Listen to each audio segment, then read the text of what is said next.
Hi everybody, this is Mark Zaldivar again, and I just wanted to record this quick video about reminding you how to build ePortfolios in Scholar. I'm going to cover four quick features today in the overview of this presentation, just to remind you real quick of the various purposes that we can put ePortfolios to, the process under which you might have different phases of building a portfolio, and then understanding the Scholar tools that line up with that ePortfolio process along the way, and then how to get follow-up information if you have questions after today's presentation. So just to get us started, as a reminder, there's sort of three main features for ePortfolios that we might use the ePortfolio to help us with. The first one we might call learning. I think of those as ePortfolios for reflective writing, journaling, the gathering of personal evidence that you've done, group work, any activities that you might want to reflect on. These kind of portfolios are often quite dynamic and they change frequently, even though they may not be shared with a large audience. Assessment portfolios, the second one, are portfolios for developing a change over time and representing that change. They often involve gathering feedback from peers and mentors and creating a path for developmental change. These do change, as I say, but they change slowly over time. Finally, professional development portfolios are those for putting forward your best professional face, putting forward a cultivated digital image. They are often slower to change, but they create a clear picture and have polished multimedia in order to create a fine picture. Portfolios are built using sort of a four-stage process. We might think about it that way. It is a circular process. The first phase we can think of as collection, and that's the phase under which you gather all the work together. You seek to collect everything that you can, all the evidence of your experiences, take pictures of the activities you're doing or video if possible, write reflections after particular activities, and collect all evidence of work that you've done through coursework and elsewhere. In the selection phase, you take that entire body of work and you select representative work and reflect on that evidence. This selection process is often controlled by the criteria for the evaluation. Who are you selecting for? What is that audience? What are those audiences expecting to see? And what do you as an author want to help them see? The reflection phase begins right at that moment. In reflecting on the selected evidence, you create the representation that you wish to share. This step relies on your interpretation of the criteria and your own goals with the portfolio. Finally, once you've built the portfolio, you need to share that creation with others and get feedback from peers or mentors. You need to share with professional contacts and even friends and family. Once that's done, you have new experiences to collect and continue the process all over again. In thinking about that four-step phase, we might think of tools in Scholar that help us complete those. The collection phase will be shown using the Scholar Resources tool. The selection and reflection phase we might use for the Scholar Matrix tool for our professional outcomes, and again for the portfolio tool for our more personal reflections. And then finally I'll show you how to connect that portfolio using the sharing features available to you in Scholar. I'll just remind you now, if you have any questions at all after this presentation, there is a user guide in your Scholar site that covers this material. We have some information on the http atel.telos.vt.edu website. As well, you can stop in the Innovation Space in 1140 Torgerson or visit their website. They are a good stop-in shop for questions. Or you can email me, marcz@vt.edu, with any questions you have. Okay, let's take a look at Scholar. After you log into Scholar, this is often the typical view you'll see. You log in the My Workspace area, which is your personal space in Scholar. I like to begin the tour of portfolios here with the Resources tool that you have available to you in your My Workspace. We often overlook this tool as an important step in both gathering and working in a learning management system, but in Scholar it's particularly advantageous as you have unlimited storage and full control over access to these materials. What I typically recommend, even if you've used this space before, is that you add a folder under My Workspace here, specifically dedicated to ePortfolio materials. Think of anything that you might want to share through your portfolio eventually, whether it's an image, a paper file, a PowerPoint or a video. Anything at all that might want to eventually be shared, you can store in this folder. When that folder is created, the next step that we'll want to do is to ensure that the materials in that folder are public.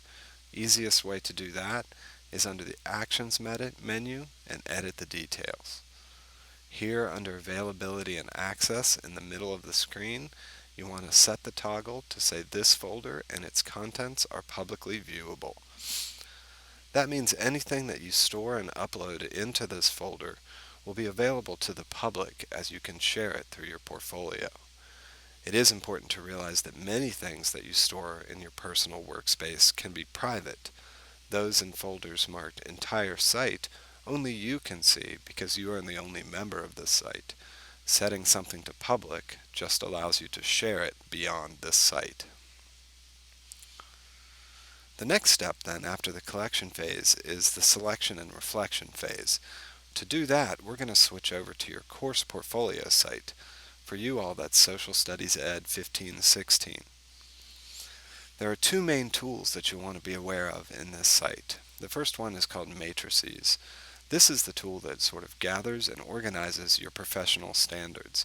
If you click on the name of the matrix here, you'll see a representation of those standards come up. Those are in rows along the left side, and each of those rows asks for you to submit evidence or elements that represent the work of that principle, and a reflection statement of how the work you've submitted is representative of the principle. Each of the standards, if you click on its name, has a pop-up that will show you a definition and an understanding of that particular principle. It's relatively easy to upload evidence into the left-hand column. When you want to represent, say, Principle 2, I'll click on this green box right next to it, and it's asking me to provide evidence for Principle 2 in the column of Elements, and I click Add.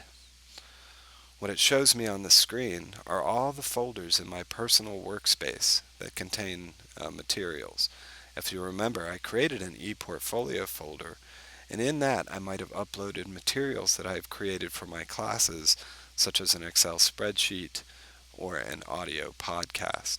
If I want to submit a copy of one of those as evidence, I just click Attach a Copy. Once it shows it listed at the top, I can click Continue, and you see it listed under the cell's contents. Notice I have a Remove button if you've selected incorrectly and need to start again.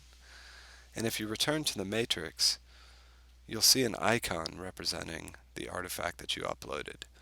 Holding your mouse over the icon shows you the name, the file type, and when it was last updated. The other part of the matrix is the reflection column. To create a reflection, click in the cell that's appropriate and click Add for reflection form. This reflection form is a simple text editor in which you may create any sort of reflection that you wish. This is my reflection on Principle 3. Maybe it was 2. This text editor can contain embedded images, embedded work, and links to work, and I'll show you more on how to do that when we talk about the portfolio tool. But realize that this reflection form can be a combination of multimedia, links, and your own personal text. Use it to create a story of how you have met each of those principles. Once it's complete, I click Save Changes, and similarly it shows me that there is a reflection form in the cell, and when I return to the matrix, an icon represents its location. I will also point out that for URL's matrix, you have individual reflections for each principle, and then each category of outcomes also has what we might call a meta reflection, where you enter not more evidence, but a larger story of how you've met the learner and learning categories outcomes. Each of those will eventually take a place in your web-based portfolio. So that's the main process for selecting and reflecting using the matrix tool. Again, the primary purpose of doing this is to demonstrate your professional growth along these particular outcomes. The next thing we want to think about is selecting and reflecting along more personal dimensions. To do that, we'll use the Portfolio tool, also in your Social Studies Ed site. When I click on it, I can create a new portfolio, and this will create a web-based representation of your work. I want to choose the correct template and create. This is called the Portfolio Dashboard, and I'll just review it really quickly. The main thing that we'll use to create the portfolio is right here, the Add and Edit Portfolio pages. Most of the other elements you won't need to change. Just to make sure that you understand them though, the active and inactive setting allows you to turn off your portfolio if you choose inactive, so that even people you've shared your portfolio with cannot see it. That's useful for taking it offline to make changes and then turning it back on so that it goes back to access. It's also useful to point out the comment feature. It is disabled by standard default. That's a feature that allows a comment box to appear at the bottom of every page of your portfolio. If you turn on those comments, just realize that people on the web can put comments into your portfolio and submit them to you through the portfolio system. Um, the main thing, however, we want to choose today is Add and Edit Portfolio Pages. This is the main interface that we use to create your portfolio, and it's what we call a WYSIWYG, or what you see is what you get editor.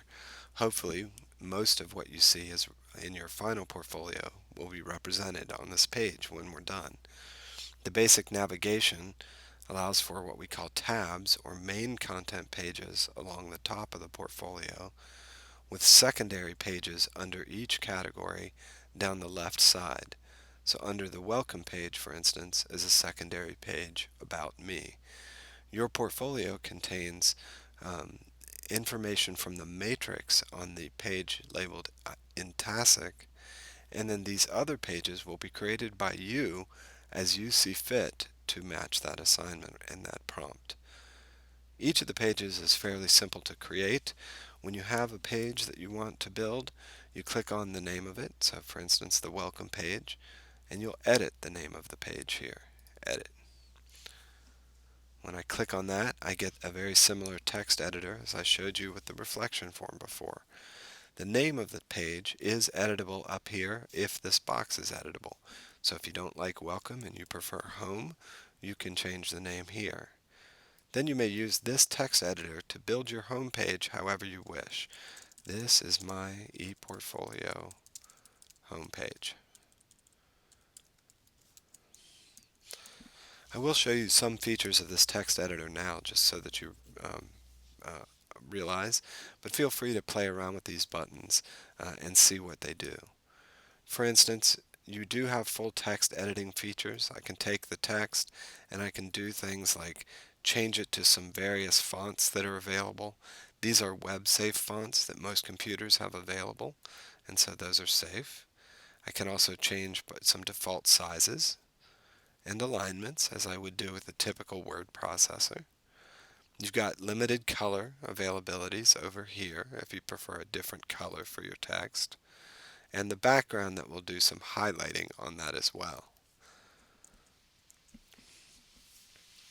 In addition to text editing, some other things that you may want to do are to create links on this page to both material that you have uploaded and stored in Scholar, as well as external sites such as professional organizations and memberships. It's fairly simple to create these links. To begin with, create some text that it demonstrates the link that you want to create. For instance, if you want to link to the Virginia Tech website or to your personal CV.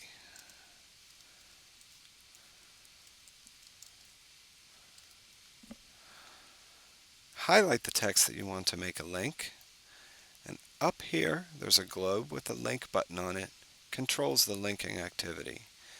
To link to an external website, simply type the URL into the box and it will link to that website. I also like to point out when working with portfolios that you may want to pay attention to the Target tab in the links software. What this does, if you drop down the menu and choose New Window, is allow that link to open up in a new window in the person's browser, keeping your portfolio open in the old window. This allows people to easily return to your portfolio. Once I say OK, you'll see the formatting change and we've created a link. Similarly, if I want to link to internal material or items we've uploaded into our workspace folders, I click the link button, highlight the text, click the link button, but instead of typing a URL in, I can click Browse Server. This shows me a list of all the files that I own in Scholar, including in the My Workspace, and we've often created our ePortfolio folder, and we can then link to any file that we've put into those folders. Remember, they must be set to public in order for someone to be able to click the link and retrieve the file. That is a common activity as you create the pages in your portfolio. Another one is to embed images along with your textual pieces. This is done through using the small square button that looks like it has many colors in it. Again, if I click it, I have a Browse Server button similar to when I was linking my items. When I click the Browse Server button, again it shows me everything I own in Scholar, including the My Workspace, and if you've uploaded into your ePortfolio an image file, it will show that image file to you. Notice it does not show you files that are not considered image files. When you click on it, it does a preview, and it shows you the dimensions of the picture as they are right now. That can be important because pictures taken off a camera can often have quite large dimensions and need to be shrunken down in order to fit on a good website. 250 by 357 is a fairly medium-sized picture on a website. When I click OK, the picture appears in the page.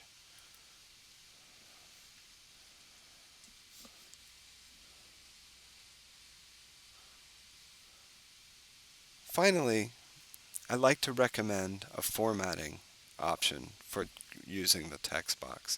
If you'll notice with these text boxes, they are like typical pieces of paper. They favor the top left and working downwards from there and across to the right. If you'd like to do other sorts of layouts and arrangements, a useful tool is the table tool.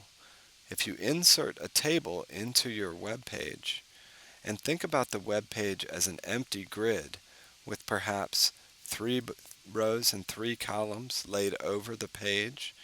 And if you wanted to not let the user see that grid, you can create a border size of 0.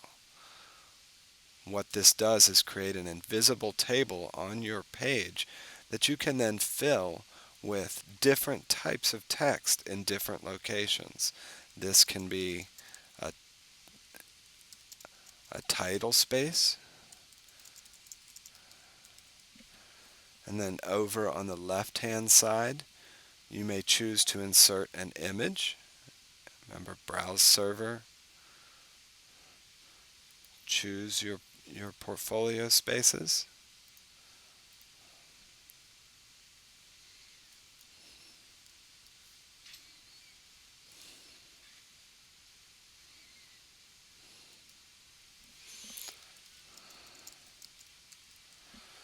and arrange your page as you see fit. Really, this space is a lot about creative play. Create each of these spaces to tell the story that you need to use on each page. And once you're done, click Update, and you'll see it update on the screen. This is the page that we just built.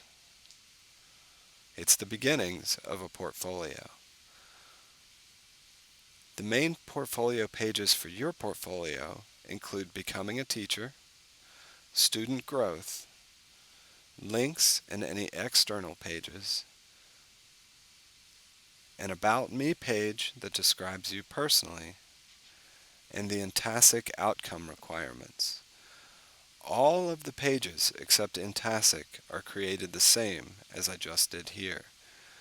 If you feel like you have something else to talk about that doesn't fit on one of those pages, we have created ways for you to create either new subpages by clicking Add a New Page down on the left-hand side, or even new main pages across the top and new categories by clicking Add a New Page across the top. I do want to show you how to add the matrix elements into your portfolio. To do that, click on the Intasic page and click Edit. This is the one special difference in your entire portfolio, and it's a one-time step that's very important to take. Once you do it, you won't have to do it again, but you do need to make sure it's done correctly the first time. In order to get your matrix items to appear in your personal website, when you're on this page, you need to choose the correct portfolio matrix from this drop-down. Your portfolio matrix for this year is the Intasic 2015-2016 matrix. Once I select that, it gives me an update to let me know that it's been chosen, and I'm then ready to save the page. However, because we require Scholar to put a little bit of coding onto your page, we have one trick that we require of you, and that is in the text editor, we need you to click the Source button before you click the Update button, or the matrix prompt will not be added. It's an easy fix to correct later, but we need to make sure it's done in order for the matrix elements to display correctly. I will click Update now, and you'll see the code being added before the page is updated. You don't see anything here because we know later all of the matrix items will be displayed. I think it's time for us to preview our portfolio and see what we've really built. To do that, we can click Save Changes, and over on the top corner is Preview the Portfolio. This will open a new tab in your browser with the portfolio added. This is the home page that we built, and here is the matrix that we added, including the Principle 2 video that we added a little bit ago and the reflection that we wrote. Again, one thing to add is once we've added the matrix once, we can continue to add items to the matrix under other principles, and they will automatically update in our website. Coming back to our editor,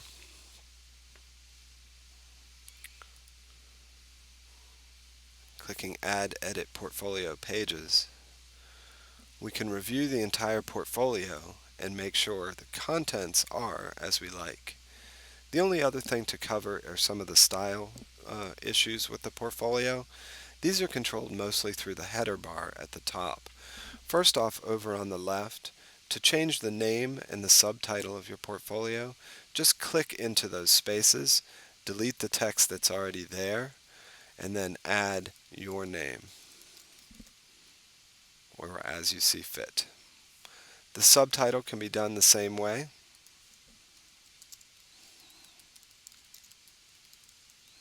As you see fit, or just delete it if you prefer it to stay blank. If you'd like to change the color schemes or the look of any of these elements of your portfolio, just double-click in the middle of the header, and you get some options that pop up at the bottom. We do have 4 sort of default overall theme looks to the portfolios that are available in Scholar.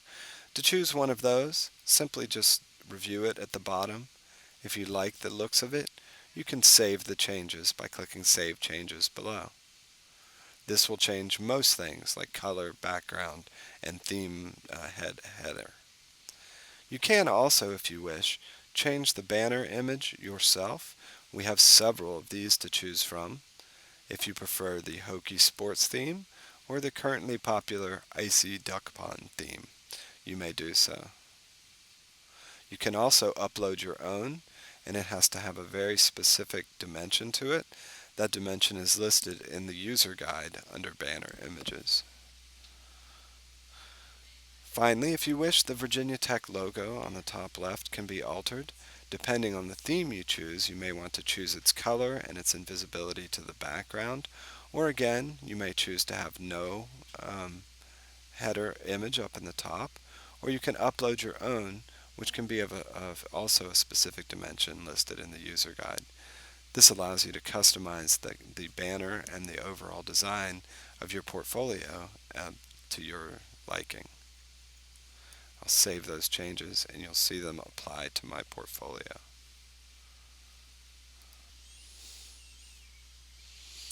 Once we save these changes in our portfolio, we can again preview the portfolio and see how they've been applied.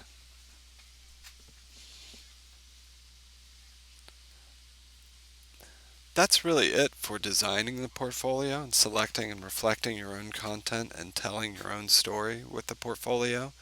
You'll use mostly, again, the Add Edit Portfolio pages to create and lay out elements as you see fit. I'm glad to help you with any feedback or suggestions for creating those pages, but the technology is fairly straightforward. The final thing then I want to discuss with you is sharing your portfolio. And to do that, there's two ways to go back in. Under the Actions menu, there is a Share option directly. Or, if you're editing your portfolio and you're on the portfolio dashboard, you may also click the link here that says Share with Others. They both take you to this screen, which shows all the people that you have made your portfolio available to. There are four key audiences we want to think about with these portfolios. The first one have to do with people that are directly involved with this class. If I notice right here in the middle, we have click here to share with others. When I click that link, it brings up a list, first off, of the people that are enrolled in the direct class that we're looking at right now. So in particular, you may want to share this portfolio with the instructor so that he can see what you've created. When you add and return, that name will be listed as somebody that has access to this portfolio. Similarly, there may be a peer or a mentor that you wish to share with who's not directly enrolled in this class, but is here at Virginia Tech. If you'll notice the Select By drop-down with the little black arrow, click on that and you get a drop-down that gives you the option of entering a PID. If you enter a PID of somebody at Virginia Tech, such as mine, M. Zaldava, with no R at the end, add and return, that person's name should appear if you've gotten the PID correct. That person then has access to see your portfolio through their My Workspace area. Under the My Workspace, there is a portfolio tool, and one of the options is Show Me Portfolios that have been shared with me. This is where they can find your portfolio. The third group of people that we might want to think about are people off campus who do not have a Virginia Tech PID, but may want to have direct access to your portfolio without having the portfolio shared on the greater World Wide Web. Those people we consider guest users of the Scholar system, and they can be selected by entering an off-campus guest email. When you enter an email in here, such as my Gmail account, it does two things. The first one is to send an email to that person that indicates that a user account has been created for them as a guest in the Scholar system. It includes their username and a temporary password that they can use to log in and reset their personal password. They'll also get a second email that says your portfolio has been shared with them. Similarly to the last audience, the only thing a guest user has in Scholar is a My Workspace. That workspace does have a portfolio tool where they can see portfolios that have been shared with them.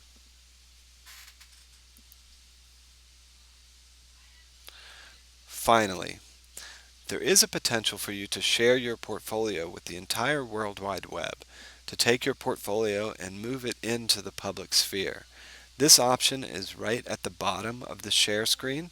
It says optionally share this portfolio with the public, and once you check this button, everyone on the internet can see your portfolio. That's very important to realize if you've put materials in your portfolio that you do not wish to share with the larger public. Like I mentioned with the off-campus user, it is possible to share with non-Virginia Tech people in a private manner if you so wish. But it is also nice to share with the whole public if you're wishing to create a nice professional portfolio with yourself. This check mark right here creates your portfolio at this URL so that you can use that to direct people to your portfolio. Obviously, if you look at this URL, I highly recommend a site like tinyurl to be able to control the URL's description and be able to fit it on a business card. And that pretty much sums it up. Again, I'll remind you from the beginning of the slide, if you have follow-up questions, feel free to contact me at the email shown on this slide, to browse through our website, which has more help documents about using video and images, for instance, to look through the user guide in your Scholar site, which copies most of the information I covered today, or to stop in and visit the innovation space where they have some first level help for you. Good luck in building your portfolio, and we hope to hear from you soon. Thank you.